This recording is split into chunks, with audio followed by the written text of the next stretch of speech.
បាទសូមបើកបង្ហាញបាទជាមួយមេប្រាម៉ាន់ហើយជាពិសេសបាទបងប្អូនទាំងអស់គ្នាអ្នកដែលស្រឡាញ់ជាមួយប្រភេទផែនប្រាម៉ាន់បាទអញ្ចឹងបងប្អូនអ្នកដែលមានចំណាប់អារម្មណ៍អញ្ចឹងមកក្បាលនេះផងដែរបាទជាប្រភេទផែនប្រាម៉ាន់ហើយធ្វើការដុតស្នែងរួចជាស្រេចហើយបញ្ជាក់ជូនបាទហើយគូ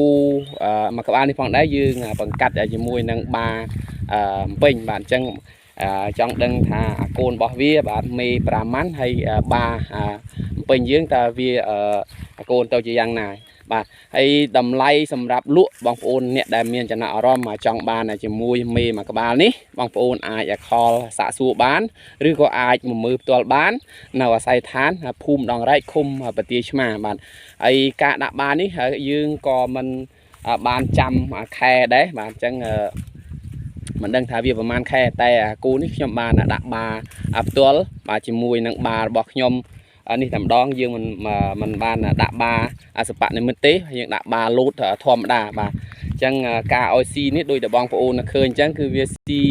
ជាមួយនឹងវងធម្មតាដូចដែលគូយើងដែរវាងាយស្រួលក្នុងការឲ្យស៊ីហើយក៏ធន់ជាមួយនឹងអាកាសធាតុដែរបាទចាំបងប្អូនលោកតាយាយអ្នកដែលចូលចិត្តចង់ចិញ្ចឹមផែនប្រាម៉ាន់សាច់ហាប់ល្អបាទដូចតែក្នុងវីដេអូនេះអញ្ចឹងបងប្អូនឃើញស្រាប់ហើយបាទអញ្ចឹងខ្ញុំប្រឡែងតាមវាលបាទដូចគ្នាអញ្ចឹងដែរបាទជាមួយនឹងវងផ្សេងហើយអញ្ចឹងខ្ញុំផ្ដិតបញ្ជាក់ជូនជាមួយនឹងមួយក្បាលដែលយើងបានចិញ្ចឹមអញ្ចឹង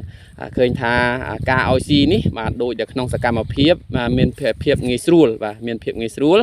ហើយជាពិសេសបាទហើយគូនេះផងដែរមានការដុតស្នែងរួចជាស្រេចបាទដើម្បីការពារក្រែងលោបងប្អូនខ្លះគាត់ចិញ្ចឹមភ័យខ្លាចគូមានស្នែង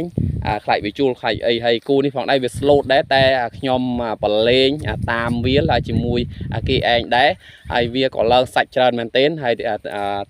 រួមជាមួយនឹងការផើមទៅទៀតឃើញថាវាឡើងសាច់តែម្ដងបាទដូចតែឃើញអញ្ចឹងបាទបងប្អូនបាទងាយស្រួលក្នុងការឲ្យស៊ីមែនទែនហើយតម្លៃលក់នេះផងដែរយើងលក់ក្នុងតម្លៃត្រឹមតែ2,50,000ចរចាបាទបងប្អូនអ្នកដែលចង់បានអាចតំណតំណងមកបាទលឿនបាទអញ្ចឹងរដូវនេះជារដូវសម្បូរស្មៅបងប្អូនយកទៅបំពន់ឬក៏ចាំមើលជាមួយកូនរបស់វាទៀតនោះថាវាកាត់មកបាទវាកាត់ទៅរោផែនពេញឬក៏កាត់ទៅរោមេរបស់វាបាទអញ្ចឹងបងប្អូនអ្នកដែលមានចំណាប់អារម្មណ៍អាចតាក់ទងតាមលេខទូរស័ព្ទ097 89 78 097ឬក៏តាក់ទងតាមប្រព័ន្ធ Telegram ដែលមានលេខដូចគ្នាបាទជាចុងក្រោយខ្ញុំបាទអ្នកចិញ្ចឹមគោក៏ដូចជាកសិករបាទសូមអរគុណនិងសូមគោរពលាអញ្ចឹងអរគុណរកការតាមដានរបស់បងប្អូនបើសិនជាបងប្អូនចង់បានជាមួយនឹងគូយកទៅចិញ្ចឹមក្នុងតម្លៃសមរម្យបងប្អូនសូមជួយចុចសញ្ញាមេដៃឬក៏ចុចសញ្ញាកណ្ដឹងដើម្បីទទួលបានវីដេអូថ្មីបាទជាចុងក្រោយខ្ញុំបាទមានតែប៉ុណ្្នឹងអរគុណនិងជម្រាបលា